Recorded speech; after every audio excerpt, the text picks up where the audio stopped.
Hello! Hi! Sa pangalan ng dakilang Panginoong Jesucristo, isang mapagpalang hapon sa bawat isa. Dito po tayo sa pagpapatuloy ng gawain at tayo po ay nasa ikalawang bahagi na. Meron tayong sitas na pinagtalo ngayon. Yung paling ay ating pag-aralan, basahin,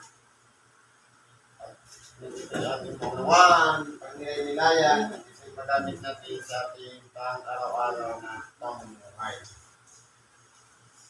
Ngayon po, ang unang aralin, sabi po dito sa Ebanghelyo ni San Lucas, sa Kapitulo 12, versikulo 39 hanggang 53. Ganito po ang nakasulat. Ako'y naparito upang maglagay ng apoy sa lupa. At ano pa ang iibigin ko kung magminas na? Ngayon po, kung aralin po natin mga kapatid,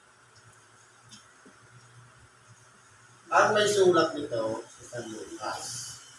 Magbalik tanaw tayo sa para maunawaan mo yung Ebanghelyo. Alamin mo muna yung nagsulat kung sino siya.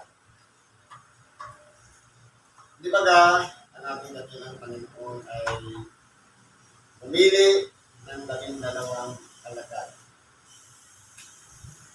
Ngayon, sa 12 alagad na yan, hindi po dyan nababanggit ang pangalan ng Lucas. Ibig sabihin, saan na galing? Dito sa apat na ebanghilista, dalawa lang po dyan ang naging alagad ng ating dakilang Panginoon. Si Apostol San Mateo at si Apostol San Juan Evangelista. Ngayon po, si Apostol San Juan Evangelista, San Mateo, meron din po siyang sulat niya. Ang sabi niya, ako'y naparito, hindi kapayapaan ng dala ko, kundi tabak. Ang ginamit na term ni San Mateo, tabak. Pagdating naman sa San Lucas, apoy. Ano ang pagkakaiba ng dalawa? Kasi kung magkaiba sila ng unawa doon sa pananalitang sinabi ng ating dakilang Panginoon. Kaya siyempre, ang interpretasyon mo, medyo dapat mas malawak ang pag-unawa dahil magkaiba ang pagkakakilanlan ng dalawa. Sa Lucas naman, bunga na lang siya ng panangaral ni Apostol Pablo. Dalawa sila, si San Marcos naman at si San Lucas. Kaya, mayroong mga naunang alagad, si San Mateo at si San Juan, yun ang nagsulat ng kasaysayan ng ating dakilang Panginoon. At ito naman, dalawa, excuse me. At ito naman dalawa, na nagsulat, si San Lucas at si San Marcos, sila po ay, kumbaga kung ano na lang yung ipinaunawa sa kanila ng Espiritu. Kasi kung ba nangyari, si San Mateo at si San Juan, narinig mismo nila yung buong detalye ng sinabi ng ating Panginoon. Kung aralin natin, pagdating po kasi sa pagtatranslate ng mga kasulatan, from Greek, kasi depende po kasi yan sa nagsasabi. Kaya ngayon, pagdating sa atin, iba na yung nakasulat o nakalita. Kahit sa mga Tagalog ng mga banang nakasulatan, magkakaiba-iba ang paliwanag. Depende po doon sa translator kung paano siya naabot ng kanyang pag-iisip kung paano siya ipapaliwanag.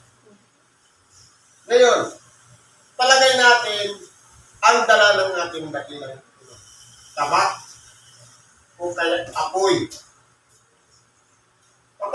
natin ipapaliwanag yung sinasabing apoy. Ang ginamit na termino ni San Lucas, apoy. Sa mga tuwid, naparit lang nating nakilang Panginoon, hindi kapayapaan ang daladalan. Sa mga tuwid, kung nangyari kasi, yung mga tao noon, nasanay na doon sa mga kautusan. Nasanay na sa mga salit-salit sabi ng mga matatanda. Kumbaga, kampante na. Sabi nga, payapa na sana. Pero yung pagdating ng ating nakilang Panginoon, maging yung mga iskriba at mga pariseyo, ipinalalagay nilang parang threat. Kasi ginulo niya yung ating nakilang Panginoon. Pero hindi niya naman talaga ginulo. Kundi ang nangyari po dyan, meron po siyang ipinasok na aral sa makatuwid, yun yung bagong mga kautusan sapagkat kinakailangan baguhin na yung procedure. Na dati, kapag may kautusan, may mga kahatulan. Kapag may paglabag, meron kang alay na gagawin. Kaya yun ang nakasanayan ng tao. Ngayon, puputulin na yun. Na dati noon, ang ipinangangaral ayon sa kautusan ni Moises, nakasipindi doon sa mga 10 kautusan. Pero pagbaba ng ating nakilang Panginoon, kinakailangan baguhin. Dahil noon, kapag ka mayroong may kautusan, may kahatulan, di siyempre, meron ding saserdote. Anong tuloy ng saserdote? Sila po ang tagagawa ng mga bagay-bagay na pag-aalay upang sa ganun mapawi ang kasalanan ng tao. Puputulin na yung kalagayan ng mga saserdote. Meron nang lumabas na isang pinakadakilang saserdote, ang ating dakilang Panginoon, na walang iba. Kung ang dati, kapag nagkakasala ang tao, sa taon-taon, nag-aalay ang punong saserdote patungkol sa mga kasalanan ng tao. Pero pagdating ng ating dakilang Panginoon, minsan lang siya pumasok sa kabalan-banalan na walang iba. Ang iaalay niya, hindi yung mga hayop, kundi yung sarili niyang katawan na iaalay. Na kinakailangan ipako sa krus upang maging hain at sakripisyo alang-alang sa kasalanan ng sanlibutan. Kaya, kinakailangan po may pagbabago. Kaya po, kung titingnan po natin, nabulabog ngayon yung mga eskribas at mga parisiyo. Kaya nangyari, kanya-kanyang pananaw yung mga tao. Kanya-kanyang unawa, sino ba itong tao na ito? Na ipinanganak sa ilalim ng kautusan, pero bakit iba ang araw na kanyang ipinapaliwanag? Samantalang mo ng mga eskribas at parisiyo, pagdating sa paningilin, lalo-lalo na sa mga araw ng Sabat, iniingatan po nila na walang kahit isa mang kamay ang gumagawa. Dapat nasa ilalim sa liang ng pagpapahinga. Pero sino ba itong bigla na lang nandito sa harapan namin na nagpapagaling ng may mga karamdaman, nangangaral ng kaharian ng Diyos na naiiba doon sa nakasanayan na ipinangangaral ng mga eskribas at mga parisiyo? Ito na po yung apoy. Kaya hindi po sila magkaintindihan. Dahil po kumbaga, tahimik na yung kalagayan, nasusunod naman ang maayos yung mga kautusan, ayon doon sa ibinigay ng ating dakilang Panginoong Diyos kay Moises, kumbaga, okay na, kampante na. Pero pagdating ng ating dakilang Panginoon, nagkagulo-gulo. Pero hindi mo kaguluhan ang dala-dala na. Ito yung sinasabing tabak o apoy, sapagkat kinakailangan baguhin na yung mga kautusan. At kung dati, kapag tayo'y umiibig lamang sa umiibig sa atin, ngayon hindi na. Pati kaaway, kinakailangan ng ibigin. At yung mga buusay, kinakailangan ng idalangin. Itinutuwid lang at pinapalawak ang sakop ng mga aral o kautusan ng Diyos. At si Kristo mismo ang unang sumunod sa kalooban ng Diyos, pati ng mga nakasulat patungkol sa magiging Mesiyas na nakatakda na walang iba, siya na ngayon.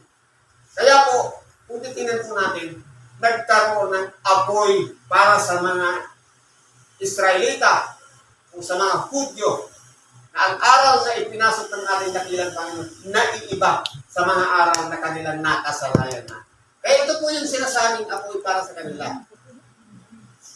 Ngayon, sabi dito, at ano pa ang iibigin ko kung magninas na? Ngayon, sa paunti-unti, kasi tumaan naman ang ating dakilang Panginoon sa paisa-isa, sa sabi niya, basic, hanggang sa unang-una, tinuruan niya yung 12 alagad. Pagkatapos doon, sinanay niya yung 12 alagad. Kung ano yung ginagawa niya, ay pinakikita sa kanila ng Ama, yung ginagawa ng ating dakilang Panginoon, itinuturo niya sa kanyang mga alagad. Hanggang sa paunti-unti, nadadagdagan yung mga nahihikayat ng ating dakilang Panginoon.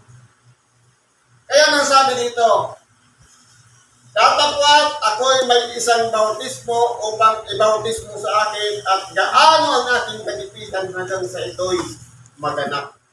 Ano po yung bautismo na ito na sinasabi ng ating dakilang Panginoon?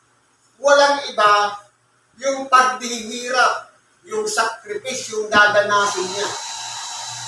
Na kinakailangan ko, yan ay kanyang ganapin. Pagkabat minsan na, muntik na siyang sumuko, dahil siya nasa kalagayan din naman tao, may kahinaan, may karupukan, nasasaktan, nabibilad o naiinitan.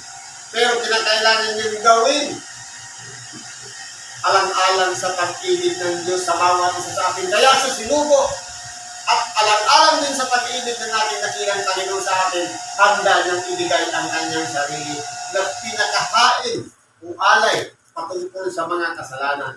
Kaya po, ito yung bautismong inihahanda niya ang kanyang sarili. Na dapat kayanin niya yung sakripisyo sapagkat alam niya naman na hindi pa man siya nabubuhay na matuloy sa mga patay. Binabanggit ka na. 3 beses pa nga siya nagpahayag na kinakailangan ng anak ng tao ay hahatulan, parurusahan, at itatakwil. At pagkatapos ng 3 araw ay muli siyang mabubuhay. Sinabi po yan ng ating dakilang Panginoon. Pero yung mga panahon na nakatakda na yung oras na kinakailangan niya ng ialay ang kanyang buhay. Nung siya'y manalangin, anong sabi niya? Kung maaari sana, Diyos ko, ilayo mo sa akin ang sarong ito. Yung sarong ng pagdurusa. Dapat sabi niya, wag ang kalooban ko kung siyang mangyari, kundi ang iyong kalooban. Isinurrender po ng ating dakilang Panginoon na dapat masunod hindi ang sarili niyang kalooban.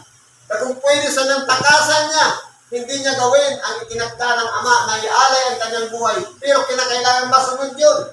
Kapag hindi niya ginawa, magtatagumpay ang kasamaan. At ito lang ang pinakasusi upang sa ganun, mabago na yung dating nakasanayan ng tao na bawat pagkakasala ng isang tao mag-aalay ng katumbas, depende doon sa kahatulan kung ano yung kinakailangan mong ipasunog na pampalubag sa Diyos upang sa ganun, mapawi ang kasalanan. Siya na lang ang nag-iisang pinaka-susi ng Diyos upang matapos na yung nakasanayan ng tao na pag-aalay ng mga hayop. Kundi yung buhay niya na ang iaalay. Kaya siya inihanda ng Diyos ang isang babaeng manganganak sa kanya at ganun din. Yung nagbautismo sa kanya, nagpapatutuo din sa kanya.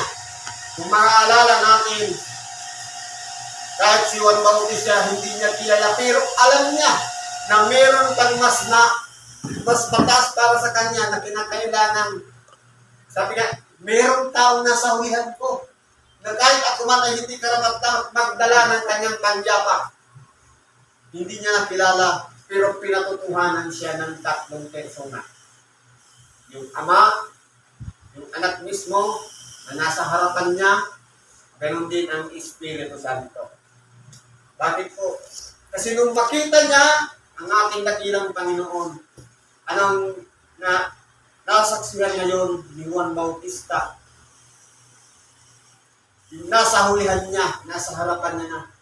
Nung ito'y bautismuhan niya, may dumapo na isang kalapati, sumisimbolo sa Espiritu Santo, at meron kang isang tinig na walang iba, patotoo ng Ama na ito na nga ang sinisinta kong anak na siya kong kinalulugdan.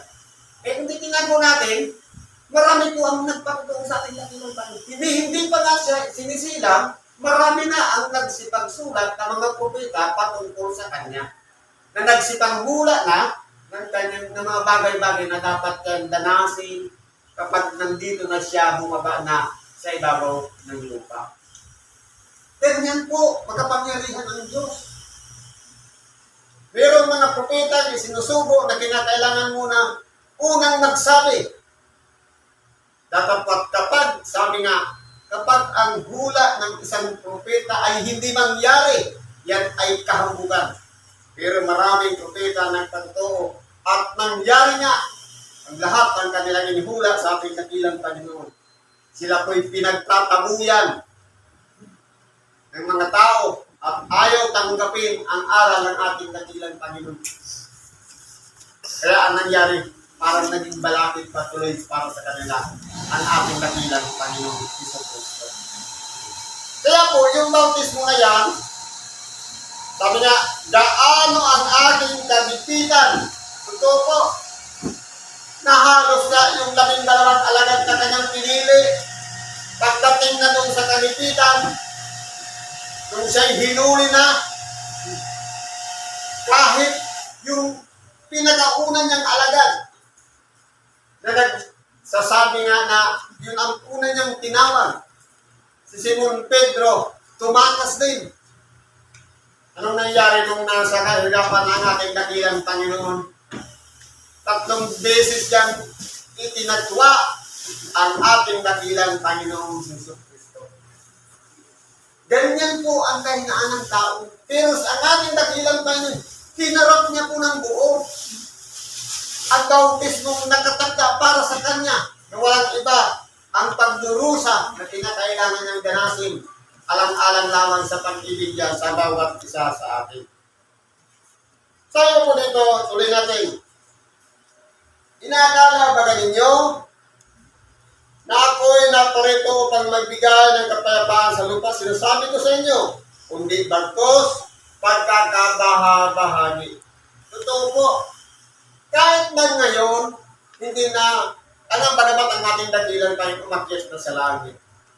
Kapag mayroong isang tao sa sambahayan na nakarinig ng salita ng Diyos na parang kakaiba sa kanyang nakasanayan at nabuksan ang kanyang kaisipan. Halimbawa, ang nakasanayan niya, ang panalangin ng kanyang mga magulang ay hindi sumasang-ayon doon sa mga nakasulat sa banal na kasulatan. Magkakaroon niya ng hindi pagkakasundo sa isang sambahayan. Kasi kung ganun po yan, ang nangyari po kasi, doon, ang mga banal na kasulatan ay itinago sa mga tao. Hindi po yan nilabas. At karunalduman sa isang tao ang nagbasa ng kasulatan. At meron pang mga sikta ngayon na gayon ang pinapatutad. Pero sa oras na malaman natin ang katotohanan, sabi nga ng ating dakilang Panginoon, ang katotohanan ang magpapalaya sa inyo.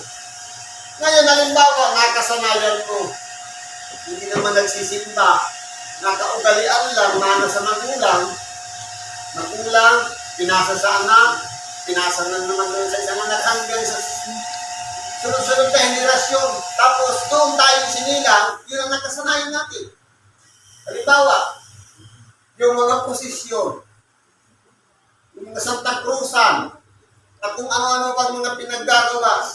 Ngayon, paano kung halimbawa ikaw ay nagsaliksik, nagkarating ka ngayon sa isang simbahan at nagkaroon ka ng isang parte o sipit ng Biblia at nabasa mo, wala pala lahat yan sa kanilang kasulatan.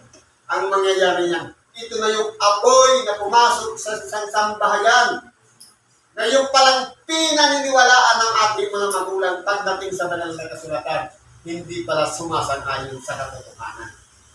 Yan po ang nangyayari. Kaya po, ang ating dakilang Panginoon, siya po'y naparito para itama ang lahat, para isaayos ang lahat, para tapusin na yung mga sinaunang mga nakasanayan ng tao. Ngayon, kung sayang tao na hindi magbasa ng banal na kasulatan at sabi-sabi lang yung inaasahan o yung tinitiwalaan, ngayon kapag nakita mo si Kristo kung paano siya mamuhay, kung paano siya nagturo, at base sa sumungan mo, tunay nga na kahit sa isang sambahayan kasi magkakaiba-iba ang pananaw niya, hindi po sila magkakaintindihan. Yan na po yung apoy na pumapasok sa isang bahay. Ano sabi dito? Sila'y magkakabahabahagi ang ama laban sa anak na lalaki at ang anak na lalaki laban sa ama. Ang inay laban sa anak na babae at ang anak na babae laban sa kanyang ina. Ang ginang babae laban sa kanyang manugang na babae at ang manugang na babae laban sa kanyang ginang babae. Bakit ganun po? Pag ginang manugang at ama anak pares lalaki, ina, ganun po yung anak na babae. Counter pa. Ama sa anak na lalaki, anak na lalaki sa ama. Ina sa anak na babae, at anak na babae sa ina. Ginang babae sa kanyang manugang na babae at manugang na babae sa kanyang ginang babae. Bakit ganun? Sapagkat tunay nga po na bawat isa sa atin, iba-iba po kasi ang ating kinalakihan. Siyempre, kapag pinasok mo ngayon sa isang basang bahayan ng aral ni Kristo, hindi po pare-parehas ang pananaw niya. Hindi po yan magkakasundo. Meron din sarado kang pag-iisip, merong bukas na.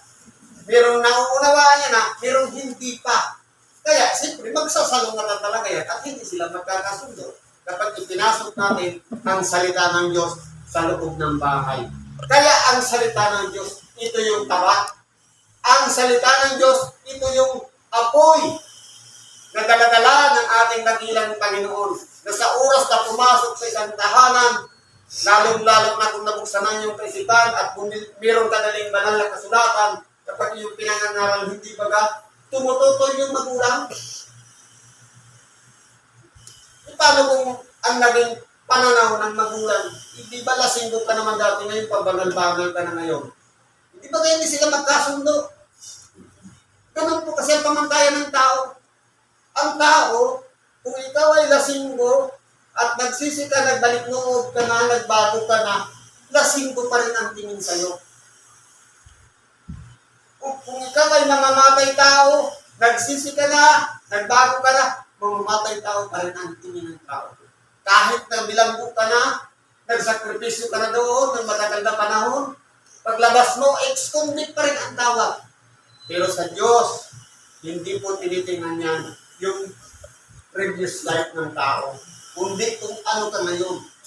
Kung ikaw ba ay binago na, kung ikaw nagsisi na, kung ikaw ay naging tagasunod na ni Kristo, kung naging alagad na niya, mapalad yung taong yun. Pero anong nangyayari? Marami pong mga tao na minsan kamag-anakan pa natin ang hindi magkumpyan o kontento o hindi kumpiyansa sa ating mga ginagawa. Alam na nilang nagbago na tayo pero anong nangyayari? Hinahatulan pa rin tayo. Iyan po ang pinatutungkulan dito ni San Lucas na hindi talaga magkakasundo ang isang sambahayan. Sa oras na ang salita ng Diyos o Ebanghelyo pumasok sa isang bahay, sa isang tahanan, at meron din isang taong nabuksan, hindi po talaga sila magkakaunawaan. Minsan nga dyan, nagdidibati pa yan. Nag-aaway-aaway ka, nagtatalo-talo ka. Dahil ba naman kasi ang nakasanayan ng isa, at kita naman yung nabuksan na ang pag-iisip ng isa, na meron palang mas higit na aral na natutunan siya, walang iba. Kung may kopya ka na ng ibang video o banal na kasulatan, mas madali mo na siyang maunawaan. Kumpara sa itong yung pinasa lang sa atin ng ating mga magulang. Kaya, kung titignan po natin, itinuturo lang dito ng ating dakilang Panginoon yung tawag na katotohanan na dapat huwag nang natakpan ng ating mga mata sa mga nakasanayan nating naging habit ng ating mga magulang. Na dati noon, maraming mga tinuturo. Pero lahat ng yan ay namana lang. Depende po sa ating mga naabutan ng mga ninuno natin noong unang panahon, kung paano nila dinanas ang mga pagdurusa sa kripisyo ng pagiging isang alipin nung pumasok ang mga banyaga upang lamang isiksik yung mga aral na hindi naman dapat ipatupad. Dahil nga, wala naman pagkabatayan, walang mga kasulatan, kaya sige, sunod lang. Kung maalala natin, di ba gano'n si pagtayuan yung mga simbahan na yan? Gaano ang hirap na pinagdusahan ng ating mga ninuro noon para lamang magbuhat ng bato mula sa bundok na tinabas para lamang igawin simbahan. At yung mga babae pinapaluhod para lamang pagdating doon sa mga kanto-kanto at pinagbibigyan ng mga panalangin kahaba nang wala naman lahat sa mga banal na kasulatan. Kaya po, yung unang panahon hanggang ngayon, pare-parehas din. Wala pong pagkakaiba. Ang katotohanan, kapag pumasok na sa isang bahay, hindi po talaga magkakasundo ang loob ng tahanan. Iyan po ang apoy. Ito yung salita ng Diyos. Walang iba. Yung pinapasok natin o pinapakinggan natin sa ating mga tainga ang Ebanghelyo ng ating dakilang Panginoong Jesucristo. Siguro po, nandito na lang magkipagyo natin sa oras nito. Salamat sa Diyos. At ano man ang ating kailangan, karaingan, ilapit natin yan sa Diyos. Sa ngalan ni Kristo, salamat at magpagpalag natin sa bawat isa.